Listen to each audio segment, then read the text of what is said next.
আসসালামু আলাইকুম প্রিয় দর্শক, নূরবিডি নিউজ চ্যানেলের পক্ষ থেকে আপনাদের সবাইকে স্বাগতম। দর্শক, আজ প্রথম আলো অনলাইন পত্রিকার একটি খবরটি এইমাত্র প্রকাশিত।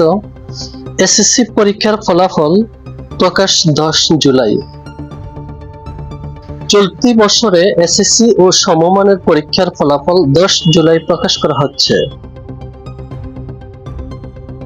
আজ সোমবার ঢাকা শিক্ষা বোর্ড সূত্রে তথ্য জানা গেছে। এর আগে নাম প্রকাশে অনিচ্ছুক ঢাকা শিক্ষা বোর্ডের একজন দায়িত্বশীল কর্মকর্তা প্রথম আলোকে বলেছিলেন, 10 জুলাই এই ফলাফল প্রকাশ করার জন্য শিক্ষা মন্ত্রণালয়ে প্রস্তাব পাঠানো হয়েছে। পরে তিনি প্রথম আলোকে বলেন, ওই দিন ফলাফল প্রকাশ করা হবে, অর্থাৎ 10 জুলাই। গত 10 এপ্রিল 2025 সালের এসএসসি ও সমমানের পরীক্ষা শুরু হয়েছিল। এবারে এসএসসি ও সমমানের পরীক্ষায় নিয়মিত অনিয়মিত মিলিয়ে মোট পরীক্ষার্থী ছিল 19,28,970 জন। 2024 সালের তুলনায় এবার প্রায় 1 লাখ পরীক্ষার্থী কম ছিল।